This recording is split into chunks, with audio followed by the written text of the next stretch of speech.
Olá, meu nome é Rodrigo Richter e sou apresentador do programa do Asas, o Asas Talks.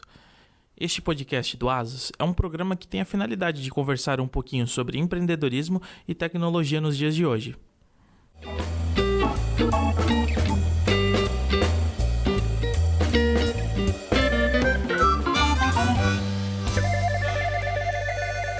Asas Talks.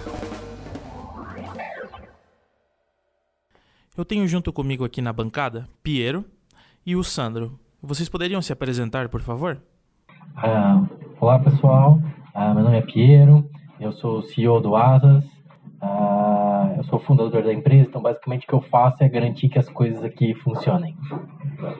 Legal, eu sou o Sandro Viggers, estou no Asas já há 2 anos, hoje estou como coordenador de marketing, ajudando a divulgar cada vez mais a nossa empresa. Hoje, no primeiro programa, vamos conversar um pouquinho sobre startups. A gente vai abordar as 3 primeiras etapas de uma startup, que é o reconhecimento do problema, a validação da ideia e a construção de um protótipo.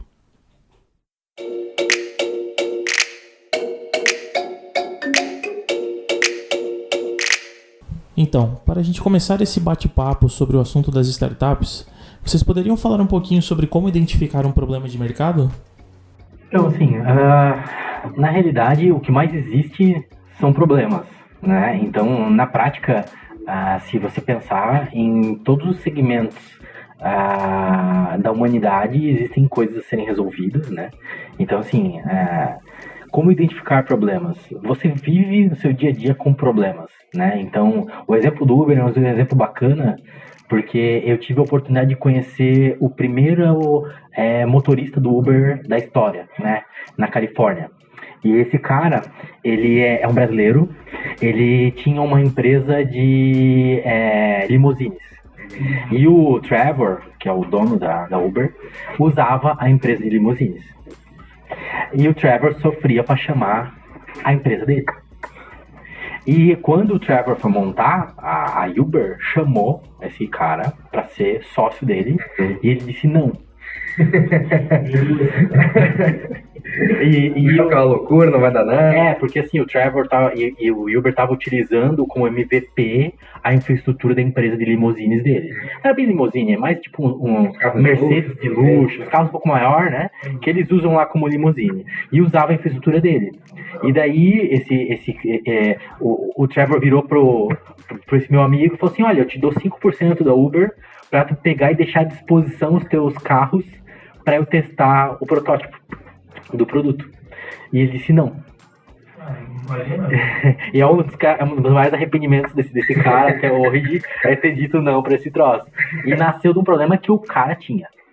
Então ele vivia. E da mesma forma a gente nasceu. O nosso negócio nasceu num problema que a gente também tinha. Que a gente sofria com a nossa secretária pra ela cobrar de um outro produto que a gente tinha. E a gente chegou um dia que ficou insustentável o negócio. A gente foi pesquisar como se fazia. Ninguém fazia do jeito que a gente queria e da forma que a gente entendia que era uma forma de fazer. Então fizemos. E da mesma forma, eu me lembro que quando eu conheci o Sandro estava num Startup Weekend, né? E eu fui mentor dele. E daí conta um pouquinho como é que foi a tua descoberta. A gente era mais ou menos 10 pessoas na equipe, e a gente tinha a brilhante ideia de como todo Startup Weekend, depois a gente descobriu que todo Startup Weekend tem uma ideia daquela, que é fazer um aplicativo para resolver a fila da balada. Porque white people problems, né? O cara, porra, eu quero ir pra balada, mas, porra, tem muita fila. Vamos fazer um aplicativo pra resolver a fila da balada. E aí eu lembro que o Piero e o Gomes, naquela época, começaram a bater muito nisso, assim, mas, cara, isso não é um problema, velho. O cara da balada quer que tenha fila, ele quer que tenha fila no caixa, ele quer que as pessoas fiquem lá dentro. É um problema pra vocês, mas pro dono do negócio não é um problema, né? Na verdade, é como ele ganha dinheiro. E aí eu lembro que a galera falou assim: pô, você tem que começar a procurar problema, e não uma solução para encaixar uma solução num problema, né? Na verdade, é o contrário, você tem que achar um problema para depois achar a solução, né? E aí na nossa equipe a gente achou um mega problema que nenhum de nós vivia, mas uma pessoa especificamente da nossa equipe era deficiente auditivo. Então, assim, o cara tinha 1 milhão de problemas. Se a gente tem problema, o cara tinha 10 vezes mais problemas, né? E aí ele falou assim: cara, vocês sabiam que eu, por ser deficiente auditivo, não consigo ouvir música no fone de ouvido? Eu não consigo fazer ligação no celular, porque pega o celular e meu aparelho começa a dar interferência no fone de ouvido. Nós falamos: caralho, velho, isso é um problema. Isso é um baita problema que as pessoas têm no dia a dia, né? E aí a gente começou a explorar. Daí foi quando a gente começou a validar. com outras pessoas. Pô, vamos ligar para mais... Ligar não, mas vamos entrar em contato com pessoas que são deficientes auditivas. A gente começou a entrar em contato com elas, realmente. Nenhuma delas ouvia música com fone de ouvido, não conseguia fazer ligação, não conseguia assistir TV, porque a TV, o som é muito longe, ela não consegue assistir. Então a gente começou a entender que existia um problema. E quando a gente foi ver as soluções que existiam para isso no mercado, eram os aparelhos de fone para deficiência auditiva, né, os aparelhos auditivos. E aí custava de 10 mil para cima.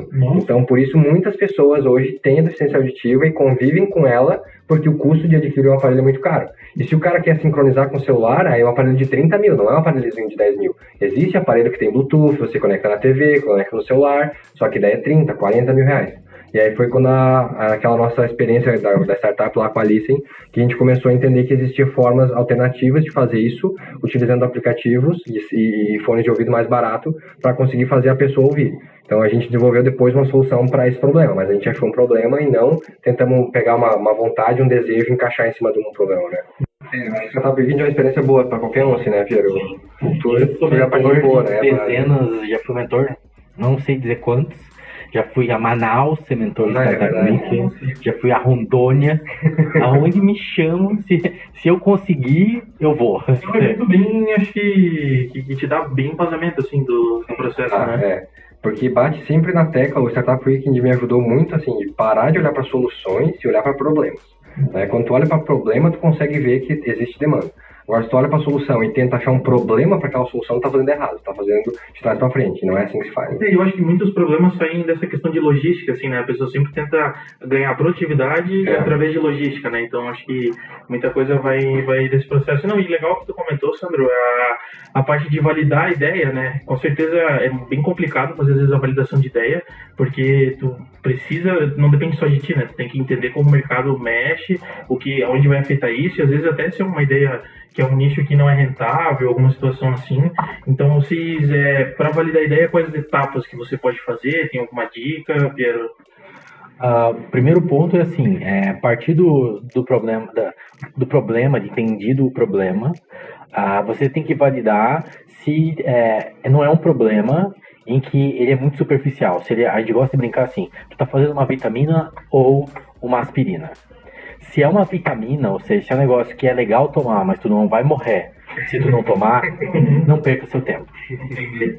Se é uma aspirina, um negócio que salva a vida do cara quando ele tá morrendo de dor de cabeça, é um problema a ser resolvido. Então, a primeira coisa que a gente gosta de falar no Startup Weekend é chegar pro cara e falar assim, cara, qual é o teu problema? Vai salvar a vida do cara? Vai, pô.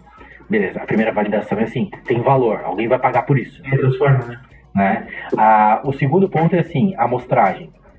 Você tem que fazer um número significativo de conversas com potenciais clientes para entender se o problema que tu identificou e potencialmente a solução de verdade resolve uma quantidade mínima de problema, uma quantidade mínima de pessoas resolve esse problema que tu está querendo resolver, a tua solução, enfim, para ter certeza que não é algo somente para uma pessoa, ou seja, único, né? Às vezes tu encontra um problema, tu encontra uma solução, mas o tamanho de mercado é muito pequeno.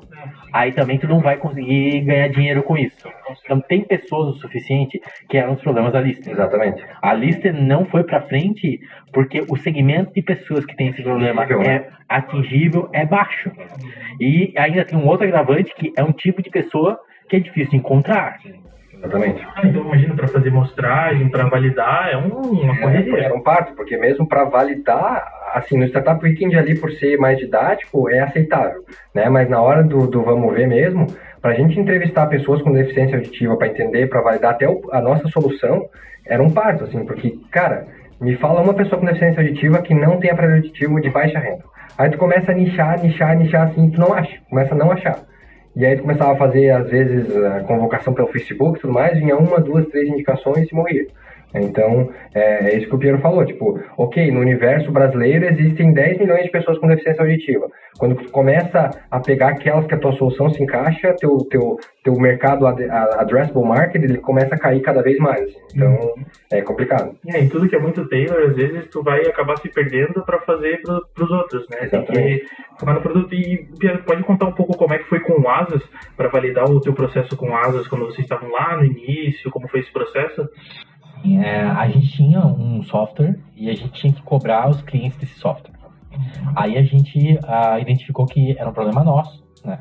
Então, assim, a gente precisava resolver o problema administrativo financeiro que a gente tinha, que ele passava, a Sandra, a nossa administrativa financeira, passava o dia inteiro mandando boletos e ligando para as pessoas.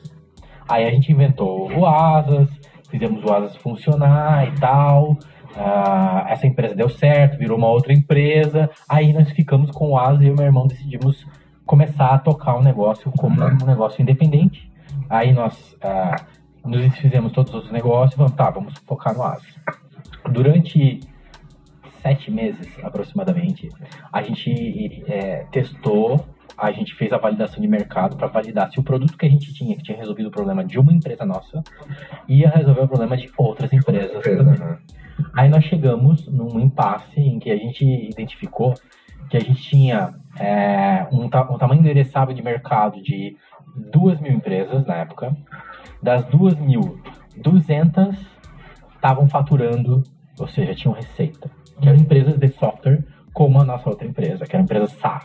Precisava cobrar na prática, né? Porque as outras 2.000 não precisavam, né? Exato. Só essas 200. Né? Essas 200. Dessas 200, a gente fez uma estimativa que 100 já tinham resolvido em casa. As outras 100, elas precisavam de um software diferente do que a gente fazia. Elas precisavam, na realidade, de um ERP para fazer a gestão de suas assinaturas. Que não era o que a gente tinha. E nem o que a gente queria fazer. Aí, nesse meio tempo, é que a gente começou a identificar e testar esse mercado, esses clientes, começou a vir pessoas normais tentando comprar o produto. E esse era um produto que era super técnico, ele era totalmente API, não tinha interface de usuário, ele era um negócio de integração, altamente parametrizável, tu conseguia modificar conteúdo de mensagem, quando mandar a mensagem, que dava para anexar coisas na mensagem, tu conseguia fazer coisas espetaculares para um programador. E um programador ali dentro. Mas ele não funcionava sem integração. Aí chegou um dia que veio um advogado, o advogado falou, pô, eu quero muito utilizar, tenho 50 clientes recorrentes. Não dava. Chegou um web designer. Aí o dia que mudou a minha vida foi um encanador. Que assim, ó, os primeiros 6 meses que a gente testou o modelo de negócio vendendo para empresa de software, a gente tinha conseguido, 5, 6 clientes que de receita pra gente, eles não davam tipo 20 ou 30 reais por mês. E chegou esse cara, que ele escrevia tudo em caixa alta, não sabia usar ponto, não sabia usar vírgula nem interrogação. E ele veio no nosso webchat e botou assim, ó, eu tenho 200 clientes, quero mandar boleta. Onde eu baixo o Asas? Boleta. Por isso que até hoje é a boleta. Aí a gente, pô, esse cara tem 200 clientes. As startups que a gente tá cobrando tem isso. Gente, sério, a nossa receita total era tipo, 200, 300 reais por mês. E esse cara, quando a gente virou ele, depois a gente fez o Frankenstein e conseguiu atender esse cara e fez funcionar, no primeiro mês ele gerou 1.000 reais de receita. Nossa, meu Deus. Aí a gente entendeu esse problema e falou, cara, tá bom, não, a gente vai te atender. Espera um pouquinho. Só espera um... Aí a gente fez um Frankenstein, mexemos no jeito que deu pra mexer, e aí veio a ideia da gente intermediar o dinheiro, porque o Asas não intermediava o dinheiro. O Asas era um negócio que dependia dos arquivos do banco, e a gente só conciliava e ajudava o cara a fazer a mensageria. Entendeu? E esse cara, ele era tão simples que o banco não habilitava pra ele a carteira de emissão de boleto. Porque ele é um cara muito simples, só sabia escrever direito. Por mais que ele tinha... Aí ele a gente falou, pô, vamos fazer um teste. Vamos a gente emitir o boleto nós mesmos, emitir pro cara, vamos receber o dinheiro e mandar pra conta dele. MVPzão daquele estilo concierge. Né? Nada. Por baixo dos panos, né? Exato. A gente fez, funcionou, daí a gente faturou 1.000 reais. Já deu aquela... Isso de um mês pro outro. Assim. Aí a gente pegou e falou, pô, aí tem business. Esquece essa startup. Vamos fazer com que pessoas do mundo real, escritório de advocacia, web designer, seja quem for o cara, que ele queira receber dinheiro pela internet, ele tenha dificuldade, seja emitir um boleto, que na época o Asas original já suportava cartão de crédito, algumas outras formas, mas a gente entendeu que a dor do cara não era o meio do pagamento, era o cara receber dinheiro. Aí beleza, a gente fez um Frankenstein, a gente pegou aquele produto feito de programadores para programadores e inventamos a primeira versão do Asas. Nós chamamos de Frank. O Frank rodou, acho que de novembro a dezembro daquele ano, E no mês de dezembro, quando a gente de fato começou a campanha focada nesses caras, a gente converteu 23 clientes, enquanto nos outros 6 meses anteriores foram 5 ou 6. Tá? Foi uma diferença brutal. A gente viu que o que a gente estava fazendo era o certo. Aí chegou no dia 13 de dezembro, isso a gente fez um summer camp, então o que aconteceu? A gente pegou o Asas, como eu tinha a empresa anterior ainda, levamos para minha casa e a gente ficou 2 meses na minha casa, trabalhando da sala da minha casa, pra gente ficar isolados e resolver o problema, porque a gente tinha um problema muito sério. Aí tinha um produto, a gente sabia que tinha clientes, tinha mercado, mas ninguém comprava. E a gente não sabia por quê. E depois a gente descobriu que a gente estava segmentando pro mercado errado. Aí a gente pegou, fomos lá, dia 13 de dezembro desse ano, dia 12 eu propus o seguinte, que a gente jogasse todo o produto fora e a gente fizesse tudo do zero. E dessa vez, nada, nem a linguagem de programação teria que ser a mesma pra gente ter certeza que a gente nunca ia copiar algo da versão antiga pra nova. Nada. A gente repensar tudo do zero. Com alguns princípios. Primeiro, tem que ser o McDonald's da cobrança. O cara tem que entrar no website e emitir a primeira cobrança antes de ter criado uma conta. E que quando ele caísse na página principal do nosso produto, o uso primário já tinha sido completo. Ou seja, ele já tinha entendido o que a gente fazia. E a segunda premissa é que o cliente dele, que é o pagador, hoje como a gente nomeia o cara, já tivesse, no momento em que ele entrasse na página principal, já tivesse recebido o aviso de cobrança. E quando o cliente dele abrisse, ele recebesse um aviso falando que seu cliente abriu. Para que ele visse esse fluxo e falasse assim, olha o controle que eu ganhei na minha cobrança. Meu cliente acabou de ler o que eu mandei para ele, então eu posso ligar pro cara, perguntar se ele gostou da proposta, se tá tudo certo. Então demos o poder pro cara fazer isso. E de 13 de dezembro a 13 de janeiro daquele ano, eu, o Diego, meu irmão, nosso vice-presidente, o Fernando e mais uma pessoa passamos programando 24/7. Dia 31, às 11h50 da noite, a gente fez o último commit do ano. Programando. Eu programei um monte de coisa, meu irmão, todo mundo. Só que assim, como a gente teve esse tempo para repensar e a gente não tinha legado, ou seja, não tinha software antigo, a gente repensou um negócio muito simples pro cara. Tão simples que a gente esqueceu paginação. Se o cara cobrasse mais do que 10 clientes, o 11º não mostrava mais. Mais de 10 cobranças também ia por 50 na primeira. Assim, ó, a gente fez um negócio muito simples. O MVP, né? O princípio do MVP mesmo. O MVP mesmo. Assim, ó, o que tinha no Asas? O cara entrava na página principal, ele botava o e-mail, botava cobrar agora, aparecia o wizard. O cara seguia o wizard, só tinha boleto bancário, o cara só dava o nome, e-mail, telefone, ele já mandava o SMS, não mexia em logomarca, não mexia em nada. Quando chegava no último passo do wizard, pedia login e senha, apertou o finalizar, entrava no dashboard, o dashboard só mostrava quantidade de clientes adimplentes, cobranças e faturamento, que lá a gente fez, e tinha clientes, cobranças. Era isso que tinha.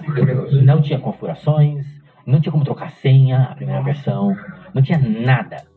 Mas no mês de janeiro, a gente converteu outros 45 clientes. Caralho! Então foi lá um ano, 6 meses com 5, depois 23, depois 40. Então... E naquele ano a gente fechou com 870 clientes. Nossa!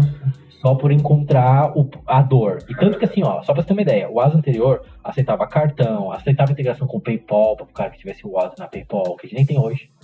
Nunca viu uma integração com o PayPal, nem vai ver. E assim, ó, 1001 coisas. A gente esqueceu tudo isso e falou, cara, vamos só fazer boleto bancário. Uma coisa é fazer bem feito, né? Esse princípio. Que boleto bancário? Porque a gente entendeu o seguinte, cara, a gente já tem um cara simples. No final do dia ele quer receber dinheiro. Então vamos fazer uma forma com que ele passe a maior nível de segurança e de confiabilidade para o cliente dele. E isso é um boleto bancário. É um jeito bem informal de tu trazer profissionalismo para ele, né? Exato. E daí a gente pensou assim, cara, vamos fazer um produto em que o cara, ele entenda que é um boleto bancário, mas que seja tão superior ao que já exista, que ele fala, pô, esse negócio é bom. É bom. Eu não sei o que ele faz de bem, mas ele é bom, sabe? Tipo assim, aquele negócio que o cara fala, pô, resolveu o meu problema. E quando a gente terminou essa jornada, a gente começou a receber mensagens e e-mails e pessoas falando assim, nossa, tu salvou minha vida, eu consegui pagar a escola da minha filha, sabe? Depoimentos e depoimentos de pessoas simples que passaram a usar a gente e a gente salvou a vida delas. E falou, pô, aqui tem o nosso futuro. Problema relevante. Que a gente resolveu a dor, a gente é a aspirina do cara Então vamos seguir em frente. Legal. Não, e o bom é que esse processo eu acho que muito de startup ou de criar uma empresa é entender a oportunidade quando ela bate na tua porta, né? Vocês podiam ter, cara, já tenho o que eu tenho aqui, vou continuar tocando, vou incrementando, né? Então, que legal que vocês conseguiram aproveitar a oportunidade, conseguiram tocar e ver até onde foi hoje, né? Isso é um pivô. O nome técnico disso é um pivô. Então, a gente pivotou o nosso business completamente. E, inclusive, uma das coisas que eu uso para validar empreendedor quando vem falar comigo, eu pergunto se ele já pivotou. Normalmente, se o cara não pivotou, significa que ele não estudou o mercado o suficiente. Ainda não apanhou o suficiente. Não apanhou o suficiente para ter encontrado, de fato, um produto.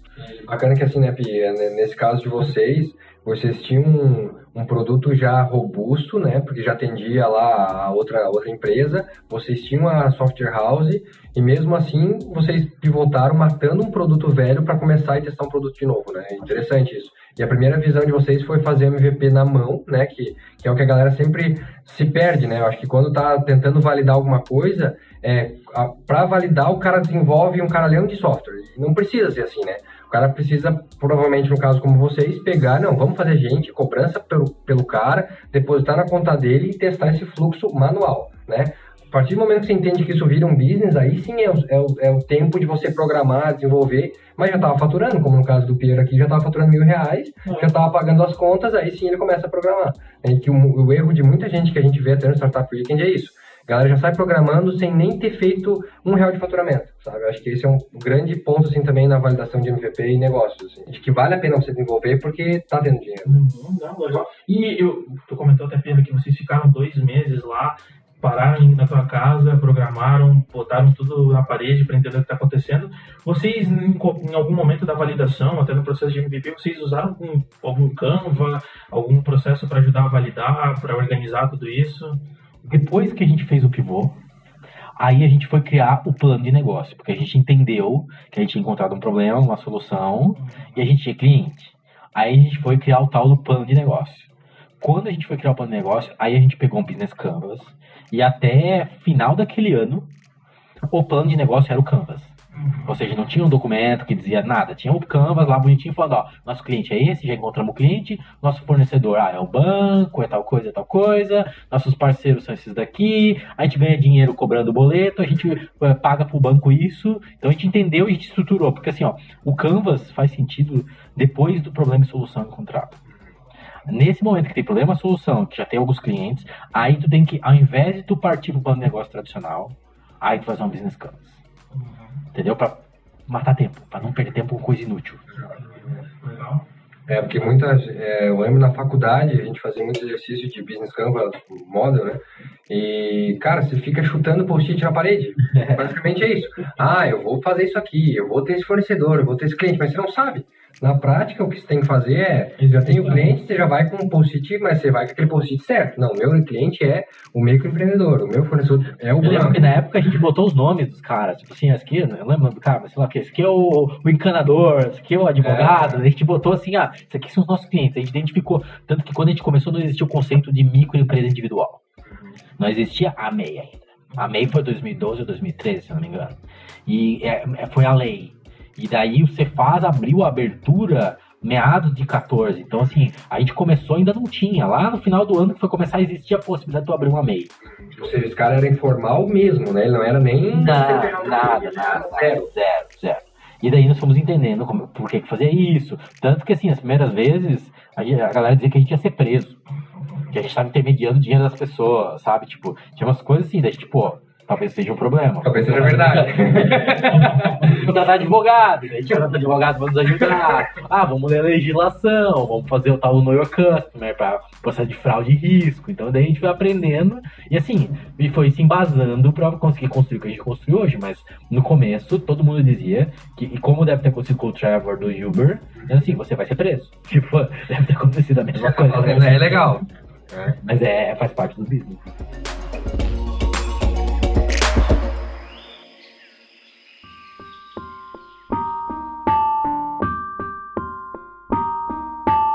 Todo empreendedor acha que sua ideia vale $1 bilhão, mas você já se perguntou, sua ideia para de pé?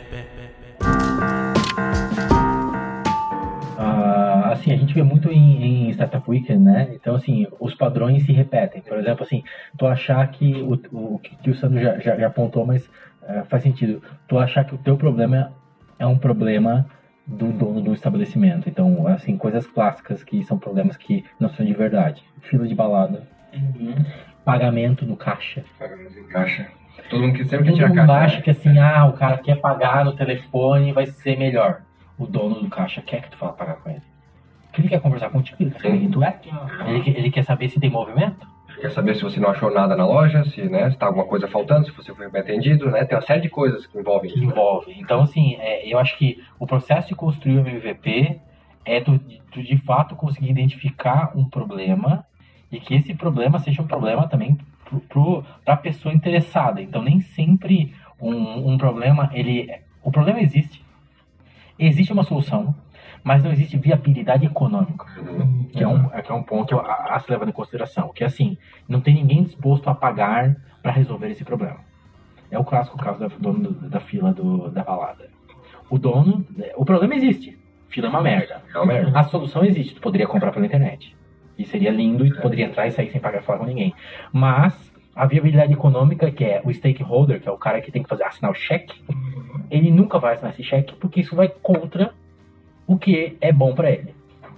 Então tem que entender esse fluxo, entender se existe a viabilidade econômica do negócio também para ele parar em pé. Então a gente enxerga muitas coisas em Startup Week, programas do gênero, porque as ideias são boas, mas elas não param em pé porque não tem viabilidade econômica. Rodada já fracassar ali.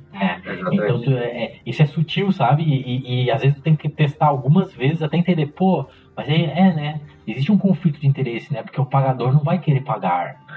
Então o cara que deveria assinar a tua conta, que assinar o teu cheque no dia, não quer botar dinheiro nisso. Então acho que é uma das coisas do MVP e das ideias novas, é entender se existe uma viabilidade econômica no final disso, né? Que tu não vai conseguir inverter as coisas, não vai conseguir pensar quem é que vai pagar antes de tu pensar no problema, solução. Mas depois que tem a solução, tu tem que entender isso também. Ir no mercado e ver, você pagaria por isso? A quanto que pagaria? Faz um cheque aí então, compra de mim.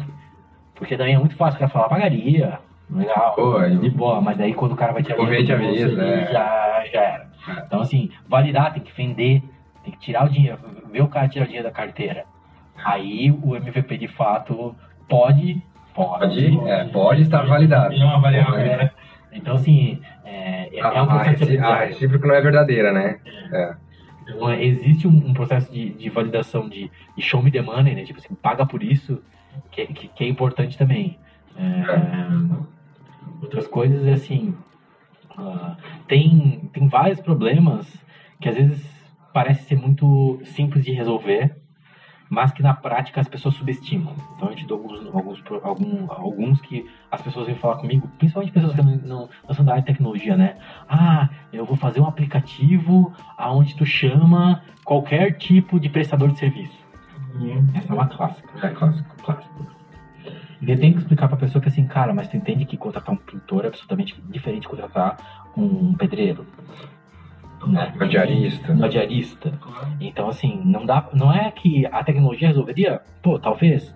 Mas cada segmento é completamente diferente. A regra de negócio, a pessoa, a forma de vender, tudo é diferente. Então, por isso que não existe um grande marketplace. Existem alguns tentando, mas alguns outros, mas ninguém ainda com sucesso. E é lógico, não vai conseguir. Porque são pessoas diferentes. E problemas distintos. Então, e é uma das coisas que eu sempre pergunto para as pessoas. Cara, quando você vai começar um negócio, tem que nichar. Você tem que conseguir se identificar com uma persona que é o teu comprador e se for um marketplace, quem é o cara que vai vender para ele. E você tem que conseguir o máximo possível. Quanto mais nichado tiver no primeiro momento, esses dois, mais você vai conseguir se identificar com eles, conversar com eles e fazer esse processo funcionar. Então eu acho que isso a gente começa a ver aplicativos mais verticais, né? Como o MediHealth, por exemplo, tá focado ali em encontrar, mas é diarista, tá nichado na diarista, né? Pedreiro, pintor, tudo ao mesmo tempo. Tem aqui o outdoor agora do Woman Driver. Woman Driver, exatamente. Tu vê que nicha porque tu consegue te identificar, tu consegue tomar uma marca que te identifica, tu consegue captar cliente, tu consegue captar fornecedor, é mais simples tu fazer. Um esforço só naquilo, né? Só naquilo. Então Acho que isso é uma coisa também, é uma dica bacana, sabe? Tipo, tu tentar encontrar um negocinho que é muito simples, que resolve uma dor só de um segmento. E depois tu pode atacar o mundo. Exatamente. Mas quando tu for o melhor software para pintores, depois tu vai pensar o melhor software para pedreiros. Exatamente. Entendeu? E não façam isso. É difícil pra caramba. É muito difícil. No caso da Listen lá também, durante a validação do MVP, foi engraçado que assim, o problema pra gente existir era bem claro. A solução a gente demorou um pouco para desenvolver, levou mais ou menos uns 6 meses para a gente ter nosso primeiro protótipo. A gente tinha testes funcionais, né, onde a gente simulava o que a gente queria fazer numa placa de som, ajustava lá na placa de som, colocava o fone de ouvido do cara e equilibrava. Enquanto isso, a gente foi desenvolvendo software para o celular. E quando a gente foi, acho que isso foi final de 2015, mais ou menos, metade de 2015. Eu saí da Conta Azul metade de 2015, larguei o emprego, fui tocar isso, tinha levantado uma grana suficiente para viver, sei lá, 1 ano e meio mais ou menos, para me dedicar nisso. Só que a grande falha é que a gente não faturava R$1, a gente não tinha nada. A gente tinha mais ou menos uns 200 usuários que eram bem engajados, que usavam todo dia, já estava funcionando, mas a gente não faturava nada. Né? Então esse foi um grande erro que eu vejo, que a gente validou a solução, validou o problema, mas não validou a viabilidade econômica, como tu comentou. Né? E aí eu dei um passo maior do que a perna, de largar o emprego e tocar a startup sozinho. A gente foi pro Darwin para pegar investimento, pegar aceleração, e lá no Darwin foi onde a gente começou a ter um pouco mais a visão de negócio, né, que os nossos mentores lá batendo, cara, a gente tem que parar de pé, a gente tem que parar de pé, tem usuário, tem 200, 300 usuários, mas eles não pagam nada? Será que se ele pagar R$1, ele vai querer? E aí foi quando a gente passou a ter um tempo em São Paulo, lá no Hospital Sírio-Libanês, e uma validação lá numa cidade que era Ilha Grande, que eles fizeram uma ponte com a gente também lá com o postinho da cidade. A gente ficou 1 mês lá, a gente começou a ver que, na verdade, o cara que tinha esses problemas, que não conseguia ter acesso ao aparelho auditivo, ele não tinha nem o celular que o nosso aplicativo rodava. Então, assim, tinha um gap muito grande entre ser viável economicamente e conseguir cobrar o cara. Porque a gente não conseguia nem entregar o aplicativo para ele porque ele não tinha celular. Então, a nossa solução era linda no papel, mas economicamente viável e não tinha um canal que conseguia entregar isso para ele. Então, inviabilizava o negócio. Se eu não consigo entregar, eu não consigo faturar. Né? Então, isso inviabilizou totalmente pra gente. Aí foi quando a gente deu o passo para trás, vamos sair, porque não vai dar certo, cada um pega a sua malinha, voltamos para casa, e a gente, né, que é diferente de ser persistente também, né? Quando a gente enxerga que tem red flags, que o negócio não vai parar de pé, a gente poderia ter pivotado talvez a solução para um outro segmento, talvez para cinema, talvez só para música, para games, enfim. Mas a gente entendeu que naquele momento os nossos recursos próprios já estavam se esgotando, então antes que a gente entrasse no cheque especial todo mundo, a gente falou, não, vamos voltar para casa porque ferrou. Acho que é um ponto importante. Né? E assim, e faz parte da vida. Às vezes tu tem que abandonar o negócio, porque ele não... A jornada até pode algum dia dar certo, mas vai ser um negócio que... Moroso, e às vezes as pessoas não têm fôlego para ficar tanto tempo sem ter uma renda, né? Então, você tem que pensar também nesse... Se o trade-off, né? Se compensa o esforço pra lá na frente. E aí tu começa a enxergar uns negócios assim que, pô, beleza, vai ser uma $1 billion company? Exato. Difícil. As chances mostram que não. Né? Então, assim, aí tu começa a pensar e fala, cara, beleza, abandonando essa ideia, mas o que ele aprendeu, ele vai levar pro resto da vida, e na próxima vez que ele quiser empreender, ele vai falar, cara, você tem que fazer aquilo, até o momento de chegar aqui. Exatamente, até aqui eu sei. Até aqui eu já sei, daqui pra frente eu vou descobrir, né? Essa é a vida, né?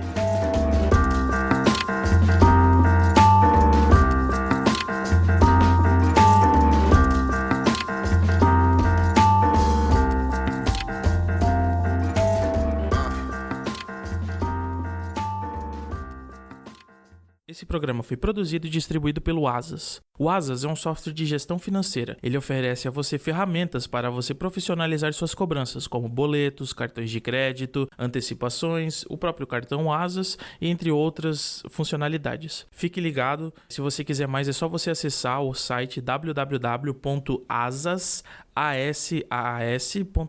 Lá você terá várias informações e já terá um passo a passo de como poder criar a sua primeira cobrança. Muito obrigado!